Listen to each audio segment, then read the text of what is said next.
is Art Sense, a podcast focused on educating and informing listeners about the past, present, and future of art. I'm Craig Gould. As a midweek bonus for listeners, we have a recording of my panel discussion from NFT.NYC 2022, titled The Bridge Between Traditional Art and NFT Art. The discussion was moderated by art advisor Nina Kong-Surtees, and in addition to me, the panelists included artist Mary Lai and Known Origin co-founder David Moore.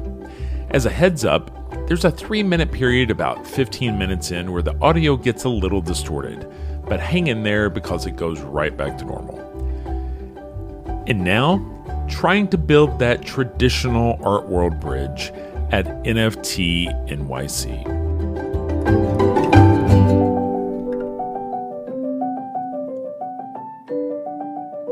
Morning, everyone. Good morning. How you doing? Good morning. Yeah. Well, Pretty chill in here, which is good. Absolutely. Well, I want to first take this moment to thank NFT.NYC for hosting this amazing event and this panel, and really appreciate all of you for being here bright and early. So kudos for you for joining the conversation. I'm Nina Kong-Surtees. I am so thrilled and excited to be here and be moderating this amazing panel.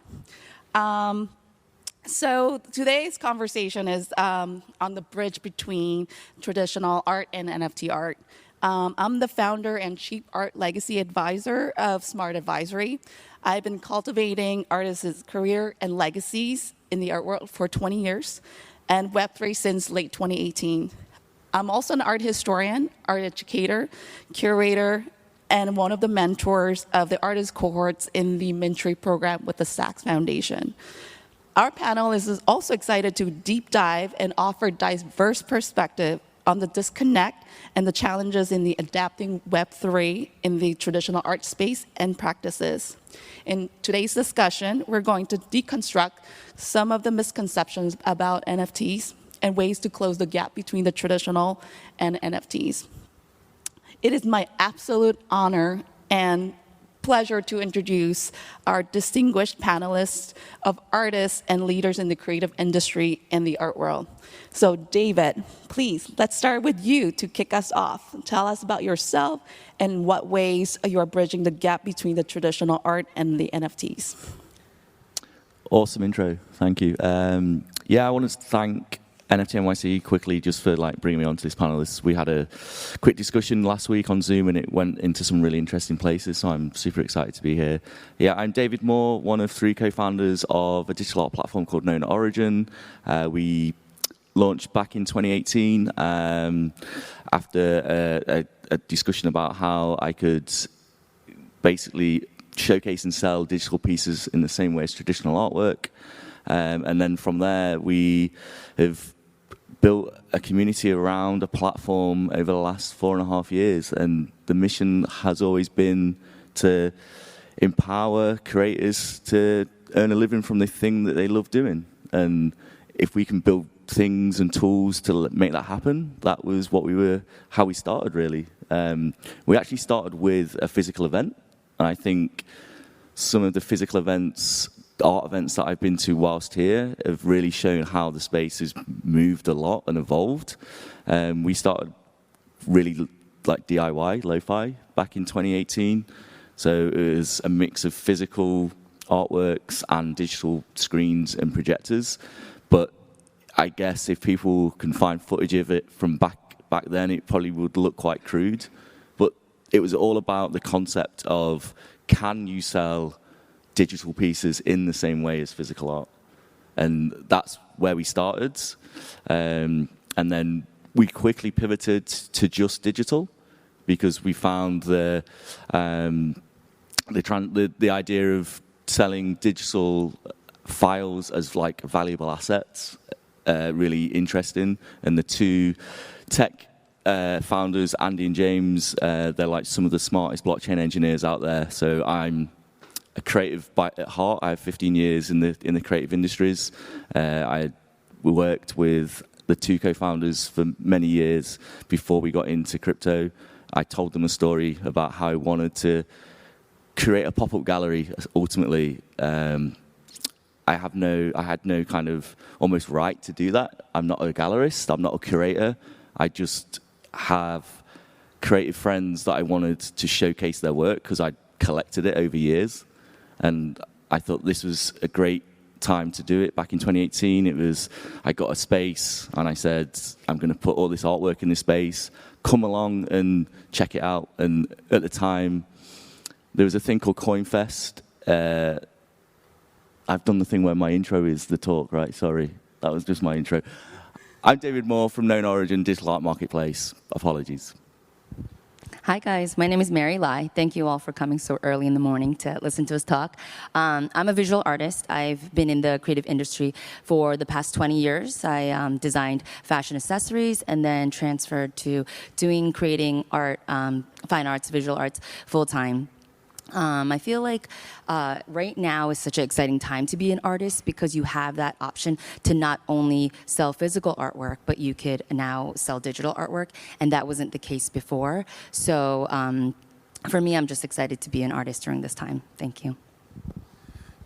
Well, my name is Craig Gould, and I am the head of content and partnerships for Cambia. We are one of the oldest digital art frame brands, and so that company started roughly 5 years ago. We've been shipping U.S., Canada, continental Europe for going on 3 years, and a year and a half ago, I had our engineering team figure out how to go from our original vision for the company, which was providing the ultimate experience for viewing traditional historical fine art, and all of our patents were around that authentic viewing experience. How can we expand and answer the needs of the NFT market? So we were the first digital frame to offer the crypto wallet integration, and so in that role, I talked to a lot of marketplaces. I talked to different platforms, and I'm also the host of an Art World podcast, and it's called Art Sense. And in that role, I weekly have conversations with museum curators, authors, artists, collectors, about all things related to the art world, traditional art world, crypto art world. And it gives me a lot of access and insight into the art world from a lot of different levels. And so those are relationships and conversations that I have weekly. But also, being able to sit down and have conversations with gallerists at art fairs about the pulse of what's going on. Amazing, amazing. Well, thank you so much for being here. But I want to start with you, Craig, because you just mentioned a couple points about, your work is intersecting between art and technology, and you also interview many curators, people in the art world. So what are the key observations that you've noticed, the common patterns that you could share with us? Sure. Well, I think, some of the key observations that I have is that, when we start talking about bridging the crypto art world and the traditional art world, in the traditional art world, there's a clear gatekeeper, and that's the gallerist, right? And the galleries are that gatekeeper, and they're the consultant for both the artist and the collector, right? And so they're at the center of the transaction. And for both of those parties, the traditional artists and the collectors, they are going to move when the gallerist tells them that it's time to move, right? And so, there was a survey recently done by Artsy that said, okay, amongst, they surveyed thousands of traditional art collectors. The traditional art collecting space is a $65 billion space. Of those that were surveyed, they found that no more than 5% of traditional art collectors have dabbled in NFTs. At a recent art fair, I was sharing that comment with a gallerist, and she was like, well, that's shocking because I can't imagine that number being higher than 2%. And started having a conversation about, well, what is the issue? Why are gallerists not getting more, getting on board with traditional art, entering the NFT space, because they see the value. I can hear they're like, we would love to have a strategy. However, I don't, my customers, the collectors, they're baby boomers. They're not tech savvy. I don't want to pull my customer through the keyhole. I can't go to them and say, I need you to buy this particular cryptocurrency. I need you to open a wallet, because it's too much. They feel like they would strain their relationship with their customer. And so the other part, which I see from our end, is the importance of display. People consume art for different reasons, and the traditional art collector isn't necessarily consuming for investment. So it's not so much a collectible. That's a tertiary benefit. For them, it's I'm passionate about it, that it moves the needle for me emotionally, and they want to be able to display it because, for centuries, you go all the way back to the Dutch masters, people want to be able to have something they can put on their wall and brag about, look at my shiny, lovely, collectible, right? Yeah, absolutely. I mean, there's always been like slow adoption in the art world when it comes to like a new, especially technology. I think like the traditional, like the institutions, they're a little bit hesitant to adopt like new technology because it's a partly conservation issue, and there's the barrier is really high, right? Like the education is also lacking, and especially in the NFT marketplace, I think one of the criticism is that there's lack of curation. Like there's not thoughtful curation, right? Like even like good talents are like saturated, like get shuffled in the noise, and there's always a lot of hype around like the whole marketplace. So I want to turn this question to Mary, right? I would love to hear some perspective, the artist's perspective in terms of like, it'd be really, would love to know like what made you get into NFT space, because I know you come from a very traditional tactile like art background, but what made you decide that, the NFT is a right practice for you as a way of expanding your career?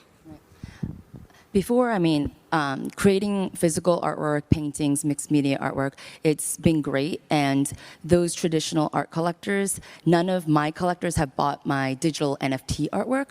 But I feel like the digital NFT artwork opens up a whole new art appreciator and art collector. So I find it like now artists have two lanes they could go in between selling physical artwork and digital artwork. So I'm kind of here for kind of straddling both. But when I see other artist friends that are like, oh, I don't believe in NFTs, or they don't want to get into the whole kind of NFT artwork channel, I feel like it's more that they don't have the right education or the security and the tools kind of given to the artist. So I think we still have a lot more to catch up on when it comes to the bridging that gap between artists that create physical artwork and digital artwork. And I think we're getting there, but I think as we kind of show up and then show how we can be an example for it, then hopefully we'll onboard more of our artist friends, and even have art collectors that buy our physical artwork to then soon buy our digital artwork as well. Amazing, amazing. Now, same question for you, David, as a collector's perspective and as well as like the marketplace perspective. So what are the challenges like you've seen, and how are you guys navigating in the NFT marketplace? Yeah, I think for me, we're classed as like a gated community or a gated platform because there are kind of submission windows that the artists have to apply for, and then they get reviewed, and then we enable them as creators, and only at that point can they start uploading artwork and creating collections on known origin. I'm not a curator, I'm not a gallerist. I've never kind of put it out there that that's my role. I'm from the creative industries. So what we do is we partner with credible curators. So people like Mokta, Lumen Pride, Hoffa, which is House of Fine Art in London, the Gazelier. So we see the need for creation and discovery. It is a noisy space. And I think it's having these like creative partnerships, it's the way we solve that problem. And those relationships work both ways. So they introduce us to really interesting artists and creators and collectors. And then we work together on putting either a physical event together that brings their audience to meet our audience and to introduce them kind of in a safe space into because if you look at it from the outside looking in online, it looks insane, right? If you've never experienced NFT.NYC and you're looking at it from the outside, it looks crazy. So that you have to go and meet people in their safe spaces to introduce them to it. So we do things in London sometimes, we've got a thing in Soho today. So yeah, we have to go and meet them halfway and then educate them and bring them into the space. And we do it through kind of credible partnerships with gallerists, galleries, and curators. Yeah, and speaking of like going back to you, David, I want to elaborate, expand on how do you engage them? What was their initial reaction when you first approached them? Because I know that there's still a little bit of disconnect, and there's still a little bit of resistance in terms of adapting, because of the noise and all that hype. So how do you really engage them directly so that they're bringing more quality artwork and artists? So how far do you want to go back? Because back in 2018, 2019, they thought I was mad, so I would literally go into physical galleries, get my phone out, and tell them about this new thing called rare digital art. And they're like, but where is it? I'm like, it's on my phone, it's here. And they're like, what, so you ship it out once they buy it? And I'm like, no, it's just digital. And they literally politely asked me to kind of leave the gallery. But then over time, now, our inbox is kind of full with institutions, galleries, creators reaching out to us. So it's kind of flipped full 360. But yeah, back in the early days, I was the guy that was being kind of asked politely to leave. And now I'm getting invited to things like this, and I'm getting invited to art-focused panels in London where before we would try and kind of break into that scene. Now they understand that the creator kind of has the power here in this space. So it's kind of flipped it on its head. So they're reaching out to either creators directly, or they're reaching out to platforms that they think have shared kind of values or shared principles, and then they try and build these partnerships. And at Known Origin, we have kind of artist liaison, we have creative partnerships, and we have kind of strategic partnership manager that kind of manages those. I guess in the old world, you'd call it accounts, but they feel much more kind of like a shared value exchange rather than we love to showcase our artists. They love to be at the cutting edge of this new movement. So there's kind of shared value there. So I think we're going to see more of it this year, especially some of the stuff I've seen around New York. I think the production level this year of the shows has been, it's surpassed my expectation. And I think people are starting to really treat and display the pieces with the respect that they deserve. And fundamentally, the conversation always starts with, do you value a digital artwork in the same way as a physical piece? And I think if that's the foundation, that's where we start with this conversation. If it's yes, then that's a big a big tick for me. And I think the things that Craig's doing with displays, that is showing a level of respect in a way, because you wouldn't display a physical piece in the wrong setting, wrong lighting. You wouldn't just put it up on the wall and expect people just to go up to it and scan a QR code. There has to be storytelling, narrative, and experience. Yeah, speaking of values, right? Ever since the NFTs just exploded, 2021, it really changed our perception of value, what value is, right? We're so used to physical, tangible items, putting a high value to it. I want to bounce this question to Craig. So how do you balance those the values in terms of Canva, what Canva is doing in terms of displaying artworks and working with the major traditional institutions? How do you navigate? How do you define what value is? Oh, That's a really big question. I don't know if anybody wants to answer exactly that. I was thinking about that earlier today, that, from a traditional art sense, I think for centuries there's always been a sense that the value of the work is tied to the craftsmanship, right? And I think people appreciated the number of man hours that go into making a piece. And when we think about the history of digital art, later today I'm going to be interviewing digital artist and digital art guru and collector Ann Spalter. And, one of the part of our conversation is going to be talking about how digital art was underappreciated for a long period, right? I think part of that is that people associate that if you have a computer helping you make this artwork, there's less craftsmanship involved, right? And I hate for conversations to always go back to Beeple's 5,000 Days, but when you think about some part of the value that was associated with that is the fact that here's somebody that we can look at this piece and we can see that he worked for X number of hours for 5,000 days, and there's like some quantification of the amount of work put into it.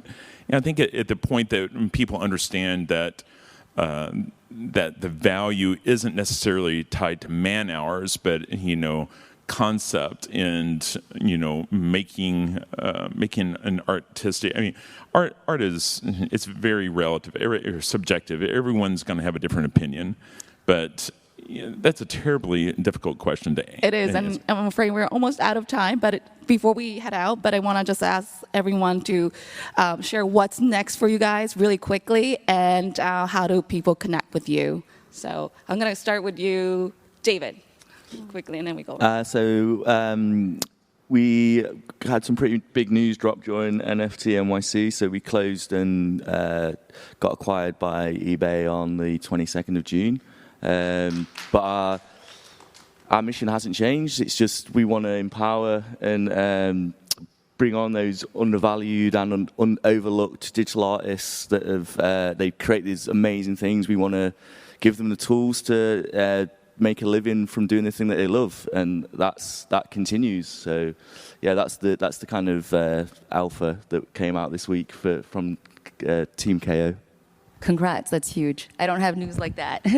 However, I am building a collection where I want to empower other creatives as well, called Hungry Artists. So you can find that on hungryartist.io, and I'm marylie.co on Twitter. So thank you. And, Canvia, you can follow us on socials. On Twitter, it's at Canvia Art. Most of the current stuff shows up on Instagram, where it's at canvia.art. You can check out the website, canvia.art. And my podcast is available wherever you consume podcasts. It's called Art Sense.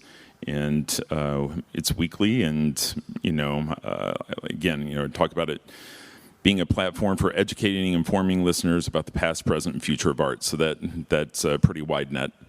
So thank you for being our moderator. Yeah, you're awesome. Well, thank you so much for being here. And if you want to connect with me, I'm on Twitter at Gallerina25, and also follow the Mentry. We are about to start cohort 2. So if you're interested, you could just DM me, and then I'll share that information. So thank you all for being here with us today, and thank you. Enjoy the rest of the conference. Thank you so much. Thank you all. What a great panel. That's all the time we have for this week. You've been listening to Art Sense. You can find the show on Apple Podcasts, iTunes, Google Play, Stitcher Radio, Spotify, or your favorite podcast app. If you've enjoyed this podcast, be sure to subscribe. And while you're there, please rate the show and leave a quick review. Your feedback is the key to other folks finding us. And if you'd like to see images related to the conversation, read the transcript, and find other bonus features, you can go to canvia.art and click on the podcast tab. If you'd like to reach out to me, you can email me at craig@canvia.art. Thanks for listening.